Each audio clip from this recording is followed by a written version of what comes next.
Literary Pub Crawl's in-depth knowledge and underground cult status has brought passion for history, literature, and drinking to the village since 1998. Their Greenwich Village tour is one of the oldest continuing operating tours in the village. Eric Chase is one of the co-founders of Literary Pub Crawl, and I am going to turn this over to him without further ado to introduce his team to us. So Eric, take us away. All right, thank you very much for that, and welcome everybody. We appreciate you taking the time to join us today. As you mentioned, we've been doing this tour for about 1998, usually in person. Our flagship tour, the Greenwich Village tour, we started in '98, originally as a fundraiser for a theater company. But as theater companies tended to struggle financially, we decided to kind of stick to what we did best, which was drink and talk about writers. We have a Brooklyn tour that we used to run when you were allowed to see people, and a Times Square tour, which we, all three of which are excited to get started again, as well as we do educational tours that don't go to bars for the obvious reasons, and other author-specific tours. And this is actually a tour that we had put together for Literary Manhattan about 7 or 8 years ago specifically, and when Ariel and I were talking about doing some virtual tours, we kind of wanted to see how we could turn this into the virtual means here. So my name is Eric. I've been running this for a while. With me, I am joined by Marissa, who in my layout is right there. She's been on the tour since about 2009. I believe that she came on a tour with a couple of other guides, came up afterwards after having a little bit of whiskey and said, "How do I do this?" And they said, "Well, you need to talk to Eric." And so she came on my tour and she said, "How do I do this?" And I said, "Well, we like people who have a passion for literature." And then I had to sit down for about 30 minutes while she explained to me everything about the beat writers and Jack Kerouac and the NYU. And I said, "Okay, I think you might be a right fit for this." She has a Bachelor of Arts from NYU, master's degree in fiction from Stony Brook University. And she actually has a debut novel coming out called The World Gives Way.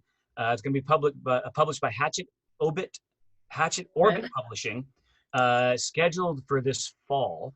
And I'm already putting down the details because we'll be doing a Marissa Levien literary pub crawl at some point once that book comes out. It'll be fall of next year. They're not that fast with it, but. Oh, okay. All right. Well, I'm just going off a bio that was submitted to me by a Marissa Levien. So you can't say anything about the date. She's also a black belt, so keep the comments to yourself. But we're really excited to have her join up with this tour. This is the third virtual tour that we've done, and we're slowly getting better at it each time. Also with me is Devin, who, Devin. You know, I think we should just move on to more important stuff. He's a nice guy, and we're sort of grateful that he's on the tour. Thanks, Devin. So as we mentioned, this is our third virtual tour that we've done. And one of the things that we're trying to do is go beyond just doing a documentary. We're not just television. We're not just doing a Zoom PowerPoint presentation, although we will have it. We are trying to make it a little bit more interactive. We're trying to use the medium to its fullest possibility, and we're still learning. I'm frantically controlling several machines while I'm also trying to talk and recite. And one of the ways that we'll do that, as you may see, is we'll have some polls. And actually, Ariel, can you put up the first poll? We will have a few of these that will periodically pop up. Some are meant to be, now it does kind of come in the center of your screen there. I'm not sure if you can see it, but the advantage is with the poll, not only can you answer, but if you get your mouse sort of to the top, you can slide it over to the side. So if for some reason it's blocking a view you don't like, yeah, there you go. Yeah, just grab it, drag it. Good. You can do that, and then obviously you do a quick answer, and then it will pop up quickly with an answer and gone. So we're going to try to time it to not block much because it will pop up. But again, if there is an issue, you can move it off to the side. And sadly, Marissa and Devin can't answer any of these questions, but I would probably go for number 3. But that being said, we're going to, look at that. A1. So we are here to talk about and here we go, my technical problem issue. Mr. Jack Kerouac, who is seen here smoking a cigarette, which is not advisable for your health, especially in the current pandemic that we're in right now. Passionate writer. Obviously, we're really passionate on our side about Jack Kerouac. He's one of the more influential writers for me personally. But seeing as how this is a pub crawl, we are actually also going to be drinking on this tour as well. I'm not sure if you brought a drink, but we had a few here. with us, and you can't really, even if it's a virtual crawl and we're not in person, we should still have a drink. So I think on that note, We should do a toast, Eric. I think that's a great idea. Yes. Yeah. Thank you. Yeah. Let's Drinking do a toast. Ahem, ahem, ahem, ahem. A toast. Here is to lying, cheating, stealing, and drinking. When you lie, lie to save a friend. When you cheat, cheat death. When you steal, steal the heart of another. And when you drink, think of us. Cheers. Cheers. Cheers. Cheers. Mm. Ah. So, Jack Kerouac, I think all of us on this tour right now have some influential artist, musician, a band, a writer, an actor, a poet, somebody that really shaped the core of who you are. Might be more than one. But for many people, especially in the literary world, it is Jack Kerouac, and partially because he really did kind of push the boundaries of prose in a fairly unique way, and especially capturing the vibe of what was happening at that time. He was really capturing a lot of the anti-establishment that was going on in the post-World War II years, which, you know, at that time there was a very, very rigid, if you will, view of what traditional American values should be. And if you didn't fit within that box, you struggled. And there were a lot of people who did not fit in that box, who still, you could argue, do not fit in that box. And they struggled. And so what Kerouac somehow managed to do is to tap into that spirit a little bit. His style has influenced writers for a very long time. Now, obviously, On the Road is his best novel. We have a little poll here to just see how many people may have read On the Road or not read On the Road.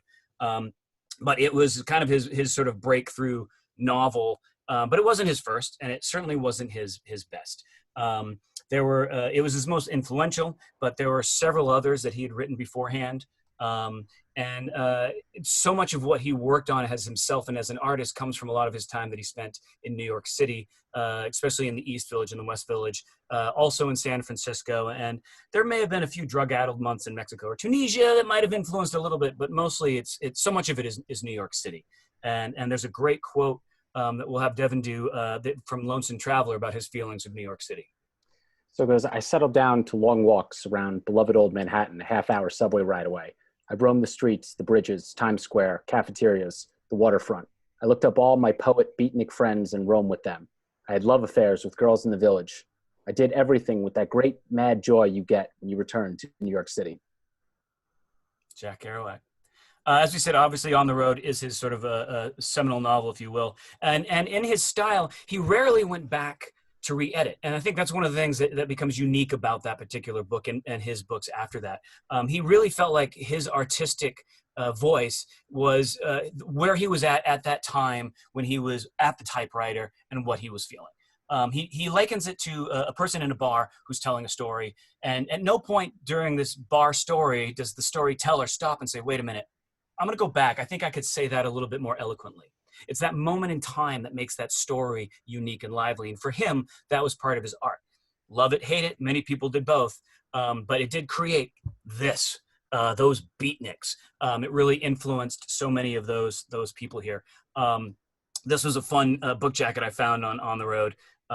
Could any book jacket sum up the road on the road better than this? And the answer is yes. Many could. For some reason, this pulp came up. Any of these would be valuable options.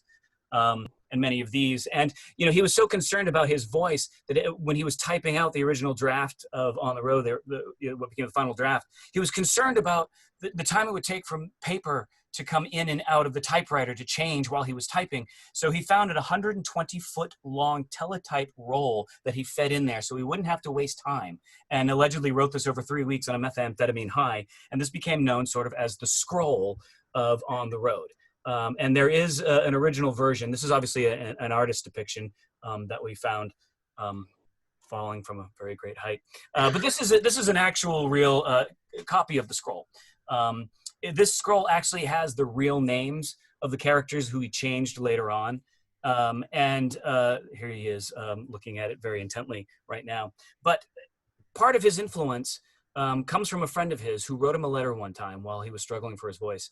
And this letter was very erratic. It was almost just like a huge a burst of energy on the page, getting rid of all normal prose and literary norms. And he found it fascinating. And so he used that as his inspiration to write many of his novels. And in On the Road, this character is called Dean Moriarty, but in real life, it would be his friend and ex-con, Neal Cassady. And Neal Cassady is really sort of credited by a lot of the beat writers and a lot of scholars as coming up with sort of the foundation of this style called breathline, basically. A style that's sort of inspired by jazz and by music and by rhythm, but this idea that your writing should be dictated not by necessarily by the words on the page, but by the tempo and the tenor of how you speak. Neal Cassady lived a very crazy life. He went to reform school as a teenager for car theft, fencing stolen property. His friends, though, described him as a genius. He would spend a ton of time in the public library just reading anything he could get his hands on. He was an incredibly smart guy. He eventually took a trip to New York to visit some friends, and that's where he fell in with Jack Kerouac. And him and Kerouac would go on several cross-country road trips together. And these trips would eventually be the inspiration for the story that would turn into On the Road. He also later traveled to California and had a whole series of adventures with Merry Pranksters and Ken Kesey as the driver of the bus further, the sort of day-glow colored school bus roaming up and down the California coast, involved in a whole selection of different drug trips and acid trips. So what was Cassady really like as a person? Well, Tom Wolfe, who wrote Electric Kool-Aid Acid Test about these trips, described him like this. Cassady never stops talking. But that is a bad way to put it. Cassady is a monolinguist, only he doesn't seem to care whether anyone is listening or not. He just goes off on the monologue, by himself if necessary. Although anyone is welcome aboard, he will answer all questions, although not exactly in that order, because we can't stop here. Next rest area is 40 miles. You understand, spinning off memories, metaphors, literary, oriental, hip allusions, all punctuated by the unlikely expression, you understand. And that sort of gives a sense of not only how he was described in the book, but how he behaved in real life. Now, I want to mention one thing Eric talked about. We talked about the original scroll of On the Road, but the editors looking at that scroll weren't the only ones to take a bite out of it, so to speak. Because the thing is, the scroll is not just missing punctuation, character development, paragraphs, breathing room. It's also missing an ending. And at the end of the scroll, there's just a little like teared off piece and a handwritten note from Jack Kerouac saying, "Eaten by Patchy." And Patchy was the dog of another beat writer and personality by a guy by the name of Lucien Carr. And actually, I meant to tell you that. So at the 50th anniversary of On the Road, they published the scroll version of it. Now, it's not actually a scroll, as you can see. It is in book form, but it does list it as one basically single paragraph, one single sentence. And I will tell you, I am a big Kerouac fan. I've read many of his books. I've read On the Road several times, and I have yet to take the dive into this version yet. I'm going to go ahead and stop you there, Eric. I have read that book. And I've read it too. While I find it to be an excellent sort of piece of memorabilia, and if you're a big Beat Generation fan, it's a cool thing to have because it's just so historic to be able to see what it was originally like. You know, writers need editors for a reason. I know that's like incredible heresy to say with the Beat Generation writers, but the actual book On the Road is better than that original scroll. And that original scroll, if you try and read it cover to cover, it's really good insomnia fodder. Oh, good. A good sleep aid. Yes. In any case, I want to talk about Lucien Carr for a second, though, because, like, you know, Devin sort of mildly mentioned Lucien Carr and his dog, and he sounds like he was probably quite the wonderful dog owner. But as Eric mentioned, there was all these exploits and life lived for Kerouac even before On the Road was published and before it got him famous. There were so many books that he wrote. There were so many crazy adventures he had, and Lucien Carr was a big part of those. And it's really worth talking about because some of these exploits were crazy. So I like to think of Lucien Carr sort of as a precursor to Neal Cassady in a way because he had a similar sort of crazy energy to him. Lucien Carr, some of the best ways that I can describe him is he was a passable poet, mostly just really good to have around at a party. But also, strangely enough, he's one of the guys that really helped to cement the beat movement. Kerouac first met Lucien Carr when he was a student at Columbia, along with some little pipsqueak poet named Allen Ginsberg. And the three of them used to float down to the Village for parties, which is also where they met William S. Burroughs. William S. Burroughs at the time was living at 69 Bedford Street, and he frequently hosted some of the best parties for all of the best local criminals and bohemians in the area. William S. Burroughs, of course, being quite the criminal himself. In any case, as the group sort of developed a friendship, Lucien Carr started hanging out with one of William S. Burroughs' acquaintances, a man named David Kammerer. Now, David Kammerer was an openly gay man. Lucien Carr may or may not have been gay or bisexual or something in between. It's really never been confirmed. And there's been a lot of debate over the years as to whether or not he and Kammerer had any sort of affair. What we can really sort of glom onto is that Lucien Carr was definitely an opportunist. And for a time, they had a close friendship, and Kammerer very frequently floated him cash. Eventually, though, I mean, Cameron was a little stalky. I mean, there's a report of late at night, like somebody walks into Carr's bedroom and there's Cameron standing over the sleeping Carr, who had crawled in through the window from the fire escape to get in and watch this guy sleep. So there was a little bit of an obsession issue. Yeah. Nobody in this story is like hard and fast a good person. They all have trouble. You and the beat movement were, sadly. They're great. Yeah, that's like a general thing you can paint across the whole beat movement is like good writers, not good people, generally speaking. But in any case, this whole friendship eventually took a turn, and Carr kind of grew tired of hanging out with Kammerer, and that's when he started complaining to his friends that Kammerer was stalking him. And I'm sure that's probably around the time that Kammerer started sneaking into his apartment and staring at him while he was sleeping. And this all eventually came to a head in August of 1944 when Carr ended up stabbing Kammerer to death in Riverside Park. And then, of course, shortly after that, he immediately ran to his friends, Jack Kerouac and William S. Burroughs, allegedly offering them cigarettes from the bloody pack that he'd taken off of David Kammerer's body, and then also asked their advice for what he should do. And they told him to not turn himself in yet, wait a day, and also we need to hide the knife. It's worth noting that good friends will get you a lawyer, but best friends will take you out for a drinking binge for 24 hours before you turn yourself in, and they will help you hide the murder weapon. That's how you know you got a bestie on your hands. In any case, all this came around. He eventually did turn himself in after about a day of drinking. And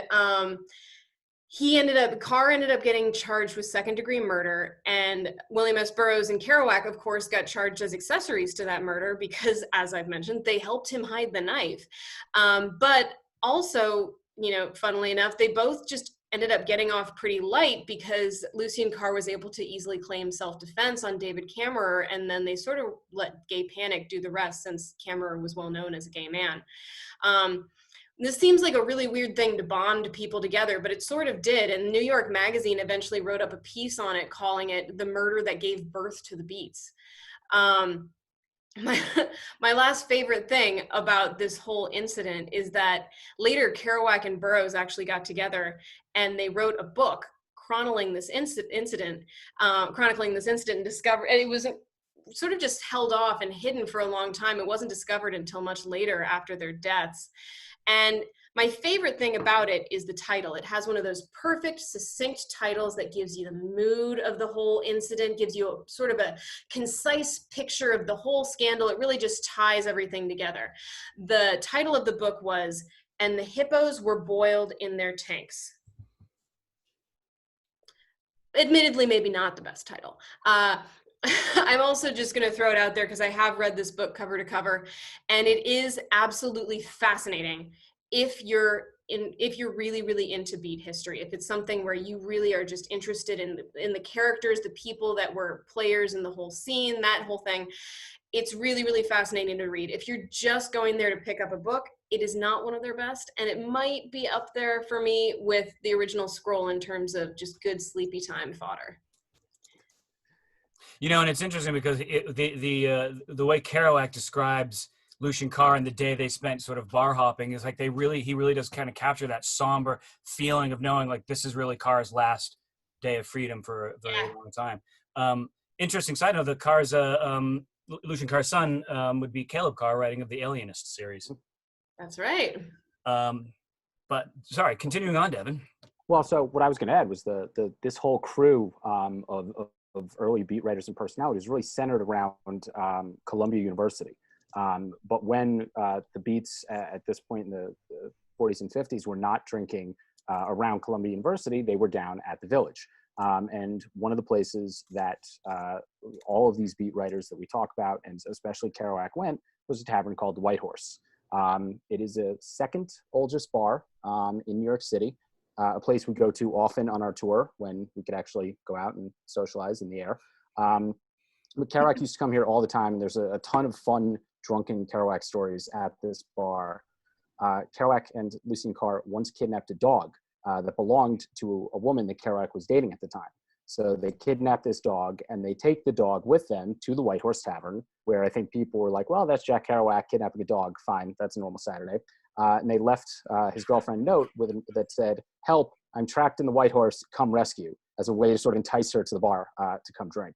Kerouac was such a regular here that he would often get belligerently drunk, yelling, starting conversations, what have you. He once was so drunk, he went into the men's room and somebody had written in permanent marker, Kerouac, go home, scrawled on the door as a way to kind of just be like, this is the only way he'll see it and get out of our hair. But Kerouac had this zest for life, for drinking and for life and for living and for like talking to people. And he really wrote in a lot of his books sort of the way he lived, that kind of fast, emotional, explosive style. We found a quote from On the Road that really epitomizes this. Dean was wearing a real Western business suit for his big trip back to Denver. He just finished his first fling in New York. I say fling. He only worked like a dog in parking lots. The most fantastic parking lot attendant in the world. He could back a car 40 miles an hour into a tight squeeze, stop at a wall, race among fenders, leap into a newly arrived car before the owner's half out, leap literally under him as he steps out, start the car with the door flapping, and then roar off to the next available spot. Arc, pop in, brake, outrun, working like that without pause, 8 hours a night, in evening rush hours, after theater rush hours, in greasy wino pants and a frayed fur-lined jacket, and beach shoes that flapped. And this was really how my whole road experience began, and the things that were to come are too fantastic not to tell. Kerouac. Mostly. Snaps. You know what I love, and I'm just realizing it now, is just how much dogs have become a theme in the first part, right? I mean, like, as soon as I probably like a dog parking lot, I'm like, what's going on? So to all you dog lovers out there, this is for you. Anyways, enough of this, enough of the dogs, because we're going to shift over to McDougal Street now. And it's very, very important to me that we shift over to McDougal Street right now. Because, why McDougal Street? Because of drinking. Drinking on McDougal Street is a time-honored tradition.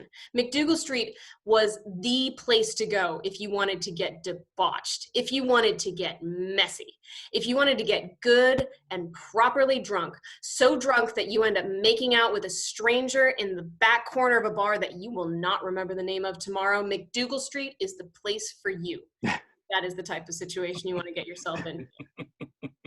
It sounds like it's the type of place for everyone. Yes, it is. In fact, my favorite thing, we recently discovered an article in the New York Times actually citing all of the arrests and drunken behavior that goes on McDougal Street. And they talk about gentlemen gambling and fighting, soliciting for prostitutes, drunkenly throwing up on the streets, your typical Saturday night. And in fact, the police report, eventually they just kind of list on and on all of these things going on. And eventually they just sum it up by saying that people were, and I quote, acting in a manner subversive to public morality, end quote, which actually, hang on, I'm looking at this. That sounds like really formal language to me. Oh, yeah, that's because it's a report from 1860. This is an article from 1860 because McDougal Street has been running as a crazy center of debauchery for well over 150 years. And I would like to say that the students of NYU continue this tradition to this very day. And I was one of them. Cheers. We have proof right there, fresh out of college. That reminds me. I'm ready for my next drink. Yes, I think we should Marissa? do a toast. Yeah, let's drink. Let's Yeah. drink. Who wants anyone care for a Heineken Light? Devin, What? look at this face, No, Devin. no good? What? This is a literary pub crawl. We don't drink Heineken Light on a pub crawl. Is this the face of someone who drinks Heineken Light? No. We're gonna do shots here. What are we doing shots of? For you right here. Thank you. Don't worry about what it is. It doesn't matter. Okay. So cheers. here's to McDougal Street. Yeah. Here's To McDougal Street and debauchery for 160 years. Cheers. It's gonna hurt. Ow. Oh. But Bad continuing rub on, so McDougal Street, the other reason we really wanted to hit on this area is because there were several bars on this block that were really instrumental to helping to sort of shaping the beat writers and also just the following that developed from there. And the Gaslight Cafe that we're showing here is really key to it. It was started by a guy named John Mitchell not too long after Howl and On the Road had really exploded onto the literary scene. And that really kind of helped feed that because this became a popular hangout for a lot of poetry readings, including Ginsberg and Kerouac, who would come here and read their stuff to packed audiences. In fact, Kerouac was actually interviewed on the steps of the Gaslight at one point in 1960. I know it's circa 1960 at least because I wrote that on this PowerPoint slide. But beyond the fact that it was for those, it was a regular hangout for Leroy Jones, who would later become Amiri Baraka, Gregory Corso, Bob Kaufman, Hugh Romney, and Diane DePrima, who is shown here as well. And it was said that at the Gaslight, beat poets would showcase their radiating works of nonconformity, sex, spirituality, and drugs. It was also said that the venue could really only hold 110 people legally, but John Mitchell often crammed in far, far more than that. And actually, I think you saw some snapping at the end of the Kerouac quote. That is also attributed to having been here at the Gaslight Cafe. Apparently a lot of the neighborhood was not too pleased about the reputation of debauchery, as well as the loudness that was happening at that bar, because some of those people lived on that street and slept and had children. And loud, raucous behavior at 2 o'clock in the morning is not really something that you love when you have a child. I can speak of that firsthand. So because of all the complaints that we're getting at all the applause and cheering and drunken carousing that was going on at the Gaslight, they instituted, instead of clapping, to snap. And so they would snap at the end of poetry, and this has now become a very pretentious way to show that you have some kind of knowledge about poetry whenever you want to applaud someone. So if you want to keep your pretension going, snap away. We also here had the San Remo Cafe, which was an Italian-run family diner for a long time, and another really big hangout for many, many writers, in fact, and some actors here as well. I'm actually blanking this actor's name. Never really seen any of his stuff because he's old and it's a black and white picture. But Gore Vidal used to hang out here at the San Remo, and it's actually said that one night he was here with Kerouac and picked him up and took him home and did what they used to say in the 50s, did the hanky panky. You had Delmore Schwartz, Amiri Baraka again. And side note, Amiri Baraka's intro really into the beat world is he heard Allen Ginsberg read Howl and was very moved by it. So he wrote Ginsberg a letter, basically trying to introduce himself also as a poet. And the letter was on a roll of toilet paper, and it just said, "Are you for real?" And he mailed this to Allen Ginsberg, and Allen Ginsberg, of course, responded and said yes. And a friendship came about, and they and Amiri Baraka became embroiled into the beat movement here. You also had Dylan Thomas was a regular here. William S. Burroughs, as you can see here, was also a regular. Ginsberg, I think, actually even met Dylan Thomas there, but they don't remember a lot about it because there was a lot of alcohol that was flowing that particular day. But it's also, Kerouac mentions this bar in his book, The Subterraneans. Now, if you've read The Subterraneans, it's all set in San Francisco, but everything that he's writing about and describing is what he was experiencing in New York. He just changed the setting on his own, and you can see, I love this quote, "Hip without being slick, intelligent without being corny. They are intellectual as well as they know all about Ezra Pound without being too pretentious to say too much about it." I was obviously describing the crowd there at the San Remo. And I love this book jacket, this pulp fiction style of book jacket. Though I have to say, again, just in terms of, the jacket is good and pulpy, but also it's cracking me up because anybody that's read The Subterraneans might know that it's all about Jack Kerouac's love affair with a black woman. And so naturally the best thing to put on your cover for The Subterraneans is a nice lily white ginger-haired woman. Oh my goodness! But the other real like the strong venue that we love on McDougal Street is one we go to still in their new location they're over on Christopher Street now, but they originated over here on McDougal Street, and that would be the Kettle. Kettlefish, like Eric was saying, another great bar in the village. Off McDougal Street now, they moved, but back when all of the beat writers, and particularly Kerouac, would go there, it was on 114 McDougal, and Kettlefish, I mean, you just had anybody who was anybody would go there. Diane DePrima, Amiri Baraka, Kerouac, Ginsberg, Corso would frequent it. And I think it is, it's most famous for us, or it's best known for us as the site of two beatings. So the first was between two of the biggest bruisers of the day, really just big, heavyweight, scary fighters, Andy Warhol and Bob Dylan. And oddly enough, it was over a woman, Edie Sedgwick. So there are two versions of how this fight actually went down. The first fight is, the first version is that they walked in and they just came to blows, in the middle of the bar. Andy Warhol snapping on his fighting wig. Right, just, Bob Dylan getting the fighting sunglasses on. But knowing these two characters, we don't really believe that. So there's another version that is a little more documented, but perhaps less entertaining. And the real version went something like this. Bob Dylan walks into the bar, sees Edie Sedgwick seated at the bar sees Andy Warhol seated with Edie Sedgwick at the bar and just glares. And then Andy Warhol sees Bob Dylan and he just glares back. And they sort of just stare at each other and then eventually separate and walk away. And that's the story of the fight. There's another probably more realistic version, yes. Probably knowing both of them, a more realistic version. The other fight, though, that is perhaps more relevant to our current tour is Jack Kerouac actually got in a fight outside the Kettlefish. And this one is not apocryphal. This one actually happened.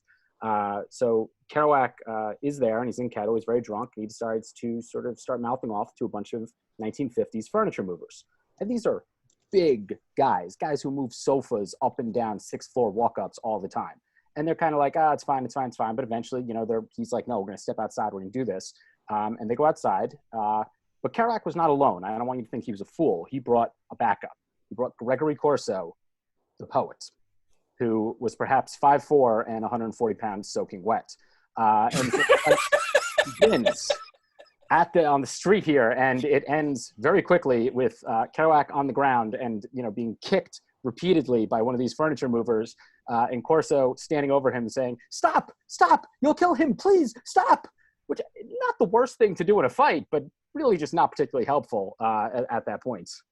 This really was an iconic a place for Kerouac, and in fact, it was so iconic that Gap, when they went on this a bit to start using dead celebrities to sell khakis, started off with Jack Kerouac. So you can see the bar sign here from the actual bar and the Gap ad because Kerouac wore khakis. And here's a couple others from that photo shoot. Wait. No, okay. We have to stop this. We have to stop this right now.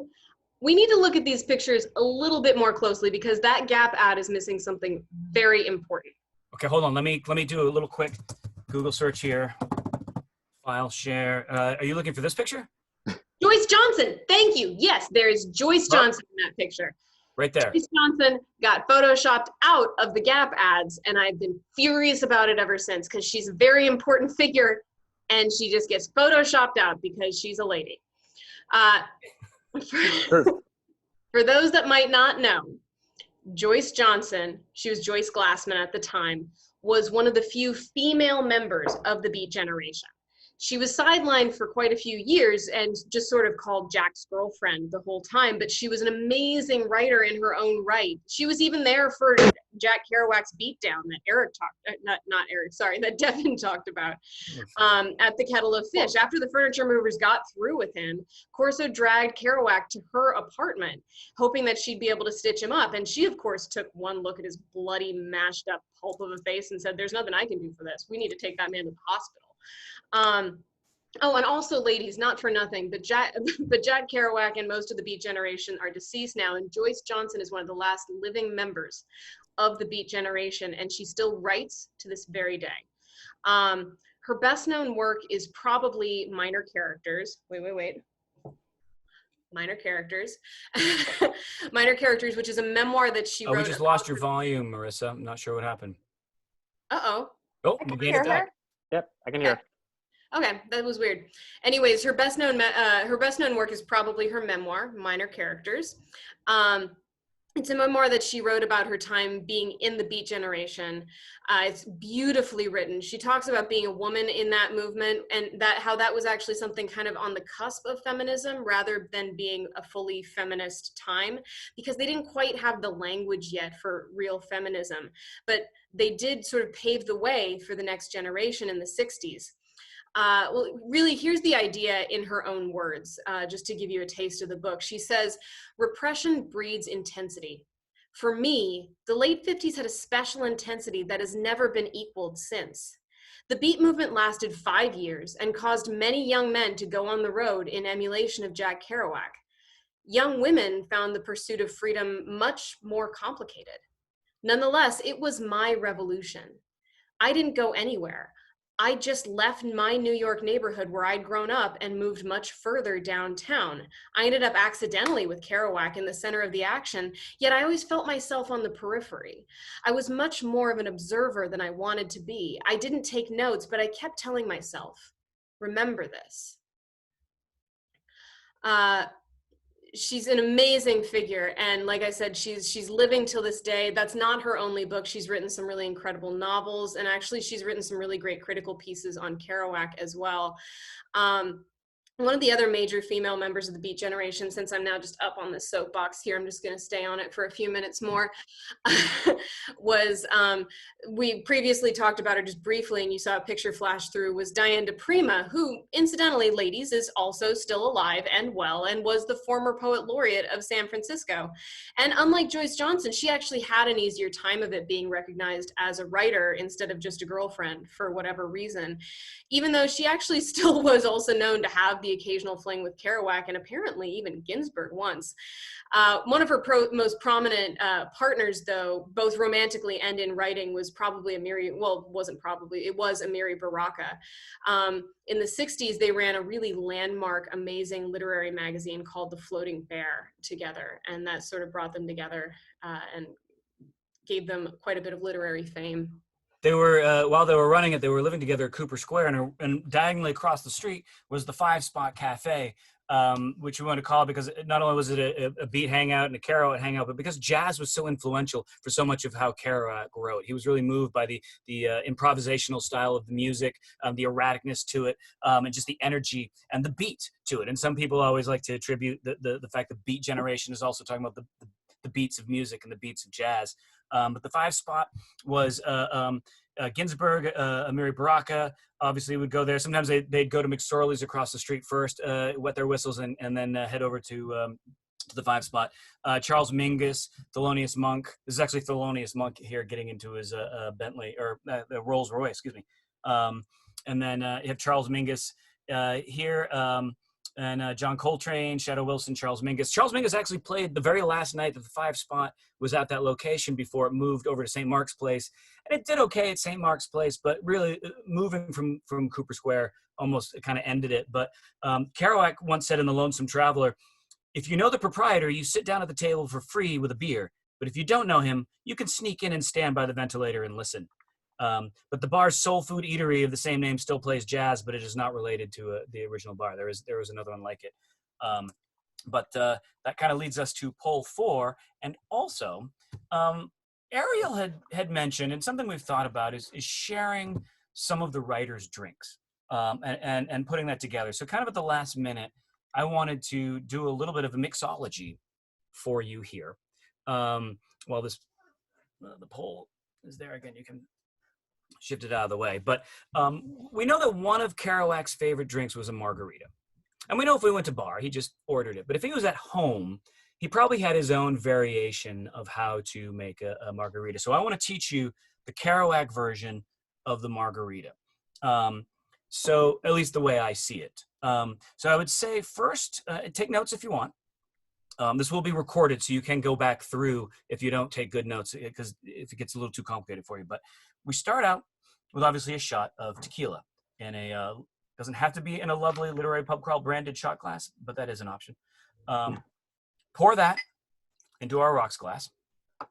From there, you want to get 2 uncut limes, and 1 very large uncut lemon. And you just kind of want to give it a gentle squeeze over the glass. Just don't cut it. Just a gentle squeeze and a gentle squeeze. And then you want to take what's left and you shoot it. And that's how I imagine Jack Kerouac drank a margarita at home, knowing him as we do. Because sadly, he was a heavy drinker, and he had a lot of self-destructive qualities to him, which does not lead to necessarily a happy ending, even though it did fuel a lot of his writing. I will join you with an Arnold Palmer later on, my friend, as well. Thank you for that quote. But yeah, one of the people who really noticed a lot of his drinking and was such a huge supporter, and one of his closest friends of the beat movement is, of course, Allen Ginsberg. And as we talked about earlier, I mean, Kerouac had a pretty strong relationship with alcohol, as did many of the beat writers, and also a correspondingly strong relationship with self-destruction. And Allen Ginsberg, one of the sort of foundational poets of the beat movement, wrote a poem that sort of begins, and it's an epic poem, so it addresses a lot of things, but it touches on some of the sort of self-destructive impulses of a lot of the beat writers and the people that he was hanging out with. And this poem was called Howl. Howl is one of the most famous works, not only of beat literature, but I would say of modern poetry in general. It was banned for a time, was the subject of a landmark Supreme Court case dealing with obscenity law. That basically said that, you know, if a poem has some artistic merit, even if it has graphic sexual and drug use and violence, the artistic merit still means that it is not in fact pornographic. So because of this poem, you sort of had that movement towards artistic freedom. And the poem Howl actually got its title from Jack Kerouac. The story goes that Ginsberg showed Kerouac a draft of the poem, and Kerouac said, "I've seen your Howl." And Ginsberg sort of took that and thought it really worked with the poem. And the poem starts and goes, "I saw the best minds of my generation destroyed by madness, starving, hysterical, naked, dragging themselves through the Negro streets at dawn, looking for an angry fix. Angel-headed hipsters burning for the ancient heavenly connection to the starry dynamo and the machinery of night, who poverty and tatters and hollow-eyed and high sat up smoking in the supernatural darkness of cold water flats, floating across the tops of cities, contemplating jazz." Yeah, and Ginsberg was really kind of catching and didn't realize that he was being very prescient when he said, "I saw the best minds of my generation destroyed by madness," because at that time, his friends had yet to be destroyed and were soon kind of going to be. And very much so with Jack Kerouac, those lines really could be foreshadowing to Kerouac's end. And there's several examples of just how self-destructive he got. There's a story about one time later in Jack Kerouac's life, he was asked for an autograph while he was drinking himself into a stupor at Lion's Head Bar on Christopher Street. And Jack Kerouac was so drunk that someone had to force the pen into his hand. And then the best he could do even then was just a giant stab of an ink blot. So. One time was at the Gaslight Cafe, and he was drunk and doing a reading, and he stood up too quickly, and it was really low ceilings, and he smashed his head on one of the beams of the roof and had to stagger off a little bit drunkenly. There's a quote from Subterraneans that deals with this. He's talking about a woman he met, and he says, "She was interested in thin, aesthetic, strange intellectuals of San Francisco and Berkeley, and not in big panoramic bums of ships and railroads and novels, and all that hatefulness which in myself is to myself so evident, and so to others too, though because 10 years younger than I, seeing none of my virtues, which anyway had long been drowned under years of drug taking and desiring to die, to give up, to give it all up and forget it all, to die in the dark star." So really positive, upbeat stuff with that one. Absolutely, absolutely. There's young men who would talk about tracking down Kerouac again near the end of his life in his Florida home and knocking on his door and hoping to see their idol. And instead they were met with this ghost-like man, barely there, looking ashamed and often holding a bottle of something. He was once quoted as saying 2 different things. One was, "As I grew older, I became a drunk. Why? Because I like ecstasy of the mind. I'm a wretch, but I love love." And later he wrote, "I'm a Catholic and I can't commit suicide, but I plan to drink myself to death." Kerouac also, like his issues with alcohol, bled into his readings and his poetry readings. There are stories where he would, particularly later in life, he would have appointments and people, you know, would be like, "Oh, you're going to go do a poetry reading at a bookstore or a cafe or at a bar, or even an interview." And he would get so drunk beforehand. You can find videos of him on YouTube where he's just sort of staggering through it and it just doesn't, he's reading these very powerful, moving words, and he's just sort of slurring and obviously wasted. Yeah, on October 20th, 1969, Kerouac was then rushed to the hospital vomiting blood. He ended up dying later of an internal hemorrhage complicated by liver cirrhosis.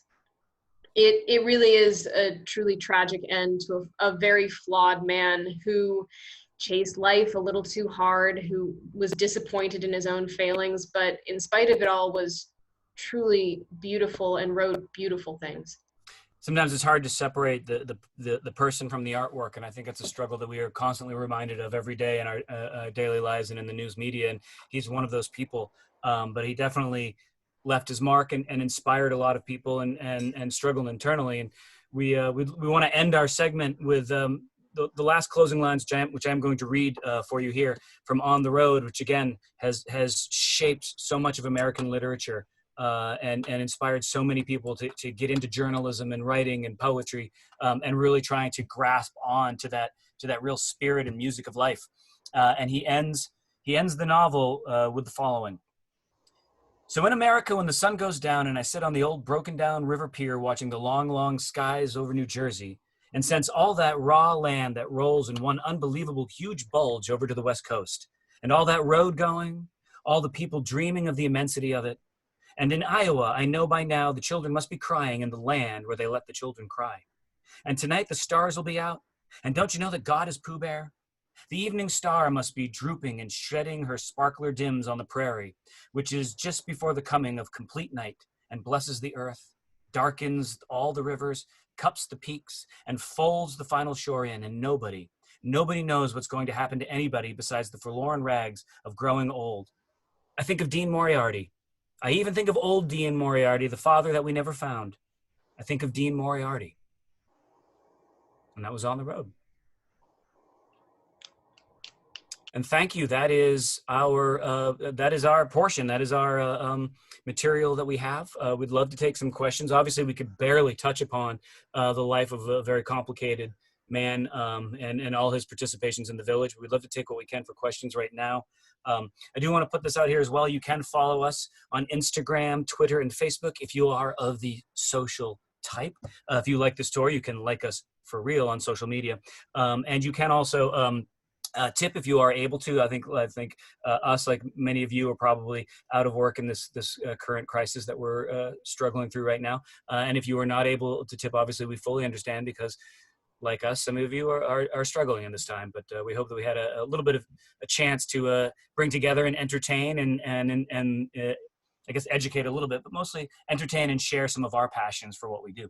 And with that being said, we're going to start looking through at some questions. And right now I'm looking at one from Trevor. Did Kerouac ever spend any time at the Beat Hotel in Paris? I'm not really sure. Do you know, Marissa? I don't know specifically what he was doing in Paris. So unfortunately, I don't know the stops as well as I do New York and San Francisco. Eric, he definitely did at some point. My understanding is at some point he did during the 1950s. I know the Beat Hotel was much sort of more well known for Ginsberg and his companion Orlovsky, I was mispronounced that guy's name, staying there with Burroughs in Corso. And I think it was there that Burroughs actually completed the manuscript of Naked Lunch. So I think that he did stay there, but I don't think that it's as well known or documented how long or what his activities were there. So Jeffrey, that's an interesting question that you asked. His question was Kerouac sober when he wrote? It's obviously that'd be somewhat speculative, but knowing him as we seem to do from our research, I would say a lot of the time probably not.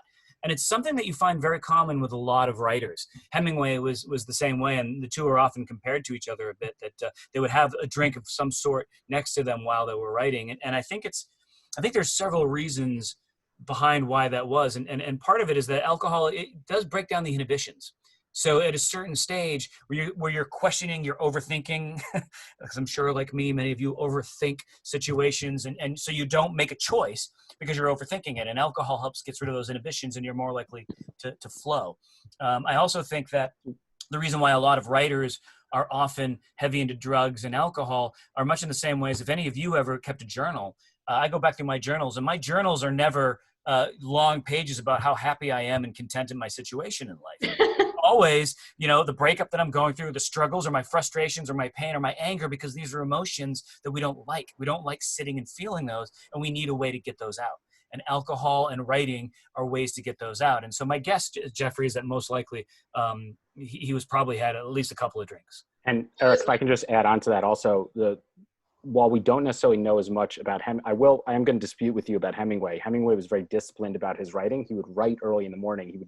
He would write sober and edit if he did while drinking. But Hemingway was never a person who would necessarily let the alcohol influence the act of writing itself. Kerouac, we don't know as much about his behavior, but we do know that for a lot of his work, it was written on Benzedrine. Benzedrine being basically 1950s Adderall. It was in asthma inhalers, and people would get the inhalers, they would break open the inhalers, and it was speed. So you can sort of see that influence in a lot of his writing with that quick movement, that energy, that viv, that verve, less so with sort of the depressing effects of alcohol. So Terry, as far as doing pub crawls about some other of the beats, we've got a plethora of research, and one of the reasons we actually really enjoy doing these virtual tours is we're no longer limited by the amount of time that a person and distance a person can walk. And many of our actual physical tours are really based on what kind of route can we do in a realistic amount of time. I saw it popping up in the chat. Somebody suggested that we do one of these things on Ginsberg, and I'd just like to say I'd be here for it because that would be absolutely. And we've got a lot already kind of put together with it. And I would say that, by all means, I would put a little pressure on the Greenwich Village Society of Historical Preservation. There's a contact, Ariel Cates, and she's really good at dealing with their programming. And so you might want to put a little push on Aaron. Say, we want more of this. We want Ginsberg. But we're here for it, yeah. The Ray Bremser and Jack Michelin, I don't actually have those down, but I'm going to write those names in research because I'm curious to learn more about that. And thank you, Barbara, for the stuff. And yes, Burroughs for sure. Mm-hmm. Assuming Ariel. A lot of craziness about Burroughs, yeah. So much craziness, so many tons of stuff there. I'm into it. If you're into it, I'm into it. We're totally into it, yeah. Jack Michelin, yeah. Yeah, I mean, we have, and if you are connected, we do tours for schools regularly. And in fact, we often we'll try to sculpt a tour based on what the curriculum is that school is teaching at that particular time, wherever we can find, crossover. And it certainly is a lot easier in a virtual setting. And then that's one of the things that we're developing right now. Because I hope that you could catch how much passion we have for the material and the reading and the writers and whatnot. So that's always something that we're developing. And if you are connected or have those things, I mean, we have a Edith Wharton one that I've been working on for a while. We have an Edna Millay tour that we're doing and that we've done before, along with our normal, literary pub crawls. But those are obviously based around where, like, how long can someone's bladder hold from one bar to the next? And that's how we dictate what our route is and what we can do. Yeah, we have a lot in the works, and we're constantly researching. And this is a real boon to us to be able to take that research and put it together in some kind of presentation. And we've got in, I think, 2 weeks, we've got an Edgar Allan Poe tour coming up as well. Oh, that's fun. Nice. Yeah, that's good. That's going to be fun. Featuring the female poets and writers of the time. We have it there. And this thing is a Millay tour is the bomb. Like, and like I said, amazing. Yeah. And like I said, I always like to try and prop up the female members of the Beat Generation. And, maybe someday we can get enough research under our hats to even do something like that. I think that'd be pretty fascinating. But I mean, there's so many writers, just male, female, everything in between, that are worth talking about. But yeah, I think the Edna St. Vincent Millay tour that we've done in the past is one of my absolute favorites because she was an awesome ballsy lady. Absolutely, and we've tried our best. When you're doing early on in the tour, and when I first really started trying to revise the script that I'd inherited, it was there's a lot of information out there for the straight white male writer. It's just, there's a plethora of information there. And we've worked really hard over the years to find everything to kind of get a better cross section of what is actual American literature and not just what the tunnel vision is there. And very early on, coming up with writers like, Audre Lorde and Edna Ferber and Edna St. Vincent Millay, Sylvia Plath. I mean, there's a plethora of her right there. And I just got a book. I don't know if I have it out there, about a young blind woman who was a poet in the village for a while, and I never recognized the name and put that together. But we've been putting together material for a tour based on just some of the female writers and also a lot of the figures that kind of helped shape feminism during those early years leading up to women's suffragists and whatnot. I mean, if you think about it, like we've got some fun, like cutesy stories that we like to do on our normal tour that are just really fun, funny stories about general bohemians. And at least one of the female poets of Bohemian Greenwich Village tried to secede from the nation. So like we've got good stuff there. Yeah. Gertrude Drick. Right. A great poetess, really. Just fine. Yeah. She's a fine writer. So I understand. No, she's terrible, but she's funny enough and drunk enough that she'll secede from the nation if you let her. Yeah, right. She'll take over the Washington Square Park Arch. Well, Lisa, Lisa's asking a really good question whether or not Joyce Johnson would ever agree to participate in a talk, and that's my long term as we're developing this. And like I said, we're trying to go beyond just doing a PowerPoint presentation. We're trying to kind of make it a little bit more fun and interactive and whatnot. But it would be amazing to try to get guest authors on there. It's just a matter of whether or not there's enough clout. So what I'm going to suggest is we're going to put together material that Joyce Johnson would want to be a part of. And then we're going to suggest it to her. And then all of you need to find her social media pages and just barrage her with like, hey, you should join up on this literary pub crawl tour that they're talking about. So wait till we get it together. But that's going to be the next step is when the masses request it. These literary greats, they step up. As of like 5 years ago, she was still doing very public appearances because I remember her doing a reading at the Strand when she wrote The Voice Is All, which is a great book if you want some like new and interesting and very different insights into Kerouac, just sort of on a literary criticism level. And then if I remember right, she did something with Literary Manhattan at one point around that same time. So she's we were there for that. Yeah, we were. That's right. And so she's still kicking around. She still does readings. But I mean, that was 5 years ago, so I don't know. Things might have changed, but yeah, it's her, Diane DePrima, Lawrence Ferlinghetti. There's not many of the Beat Generation members that are still alive. But Eddie Jones. Yeah. Jones is alive. Yes. Yeah. A lot of people's kids too. Jones is still alive. All the ladies are alive. I'm happy about it. Yeah, the women in the Beat Generation really just thrived, and the men just died sad, tragic, horrific deaths. Well, really. Because I think it's because women can moderate their drinking and the men drink less. Men can moderate their drinking. That's possible. I totally moderate my drinking. That's absolutely what I'm doing. I'm moderating my drinking. That's why women writers need to continue to be more prominent. I'm moderating my drinking. Positions and running these things. But you know what's interesting. This is completely tangent, but it was something that was occurring to me lately as I've been researching. One of my problems is I'm so focused on all the writers of the past that I'm not always on top of the writers that are current. And so I keep trying to research who's up there and what's going on and trying to connect with other literary groups who might be interested in what we do. And I think there's been a real sea change in the number of female writers that are out there that are getting noticed, that are getting published. And there's a much stronger population of female readers. And it's interesting to me that so much of the media is still focusing a little bit on the male side of it, when I would be willing to say that 75% of the people who are reading books are probably women these days, and that easily 50 to 60% of the writers are women, and maybe more. I think we're seeing a real change in that demographic. And part of the reason is, you write to your reading base. And if most of your readers are women, you're going to write things that would interest them more, not, it's just interesting to see how that dynamic has changed a bit. And I guess we're waiting for media and reviews to catch up. One of the later ones that I've been trying to incorporate in our Times Square tour, and I'm trying to find the book because I just recently picked it up. It's not a Village one. Sorry, Ariel. But I can't find it right now. It's gonna drive me nuts that I don't have it there. Where did it go? I'm gonna have to get back to you on that, but it's a great book though. You gotta read it. I can't. I've had too many drinks to remember the title, and I can't see it right now. I've been working on a review of it even.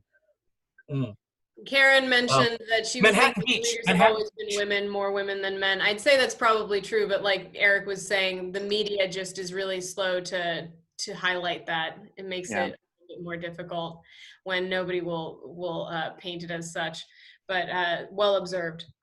Well, and I think, Karen, too, that the advent of television was a radical change, I think, in that demographic, because so many of these writers, when Dylan Thomas was packing houses and NMLA was packing houses when they were reading poetry, I mean, reading was something that everybody did.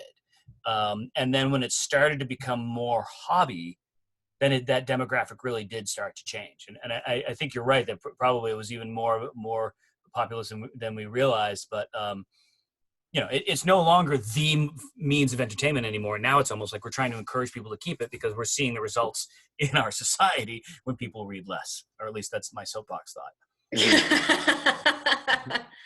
It reminds me, though, when you're saying that, of the old story of Edna St. Vincent Millay in The Village, and how she was one of the first actually financially successful poets, and she made the majority of her money by getting rich people to hire her to come to their parties and read poetry aloud. It's just a very, very different world that would be the thing. Imagine.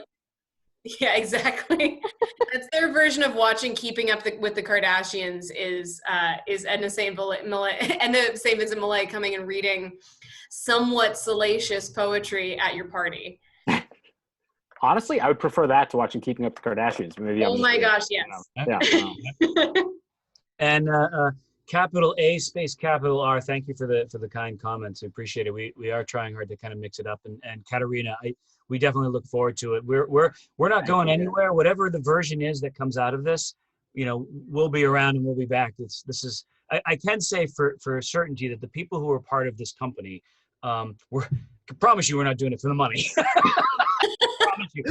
It's a passion for the writers and for keeping people involved, and that's why we're here, and that's why we do it. And in fact, there's a great quote that I think that we'll have Devin do that I think really kind of sums up the spirit of the people on our tour that Kerouac wrote.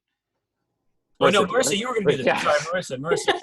I mean, if Devin wants, this is my favorite quote, so I definitely want to do it if it's free. But yeah, Marissa, please go. No, I always do the damn thing. It's you.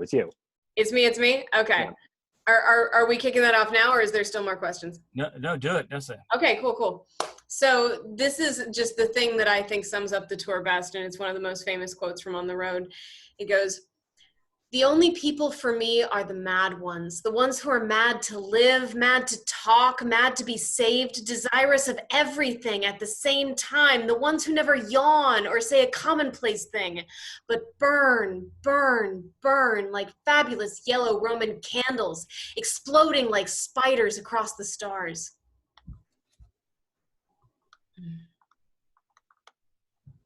Nice. Mad ones. Hold on. Yeah, thank you, and apologies as we're learning some of these. We're keeping up with the questions that we've answered. We've got we've got this little window off to the left that gets scrolling with questions that we're going through. I was like, I think I answered that.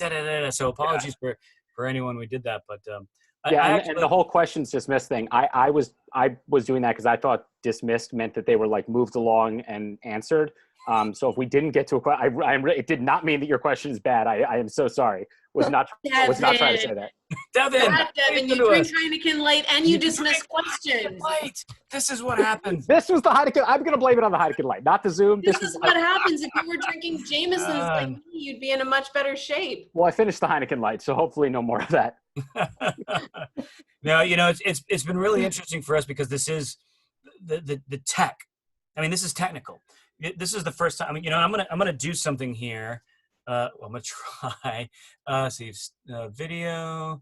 I'm gonna switch cameras because I have a monitor. So to give you a sense of what we did this time around, so I've got a laptop so I could follow along with my presentation and know what slides were next, as well as trying to keep my script going on over here, as well as the keyboard that I was using here to kind of do it, as well as trying to look up to the camera and look to the side here. And we've got our props here. Here are my 2 uncut limes right there. I mean, it's been really fascinating. And with our third tour, I can talk to this camera now. So with our third tour, we each time we keep learning what works, what doesn't work, what's resounding, what doesn't. And so this has really been a fun exploration for us because, like I said, this is a medium. This isn't just television. This is something that's interactive. And as we get comfortable with the material, to be able to chat while somebody's talking and try to answer questions and move things around and getting over the fact that we're nervous because we're doing it for the first time, and I want to make sure the right slide is up and it's up there for long enough. And I'm having a drink, you know, and Marissa and Devin's drinking Heineken Light.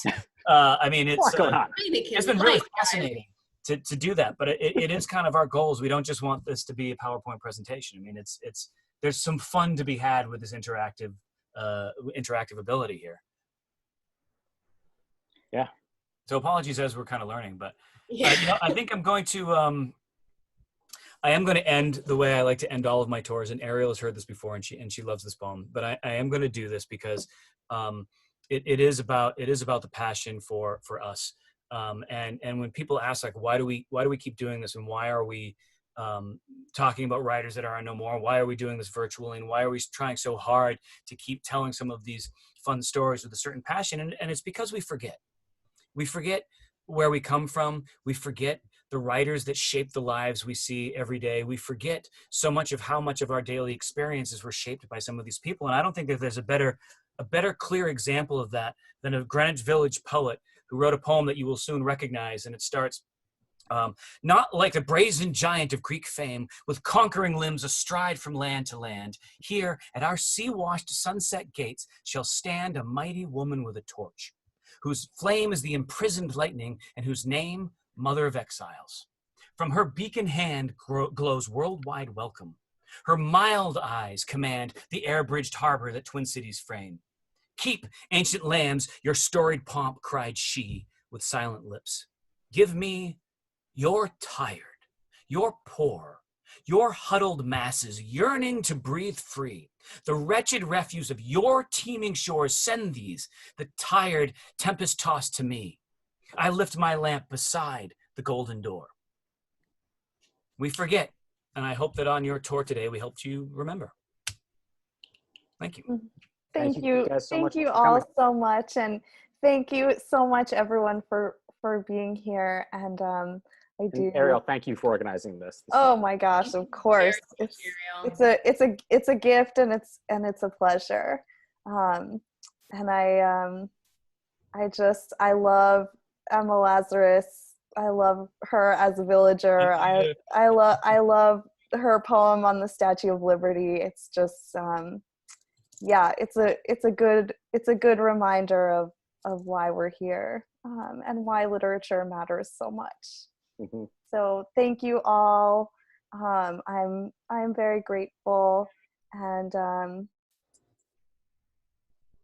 Felicia, I'm so sorry. I just saw that Felicia Lensborn was here. We use your pictures all the time still from the tours, especially Marissa. Some of the tour of you and me holding a glass in Brooklyn, that was Felicia's picture. She'll be at the tour today. I'm sorry. I'm so sorry to interrupt, Ariel. Oh no, it's great. Thank you for all that you do. Oh, wonderful. Well, thank you very much for having us. We had a great time. Yeah. Have a great night. We'll see you again soon. Yeah. Thank you, guys. Thank you. Okay. Bye, Thanks, everybody. everyone. Bye. Bye.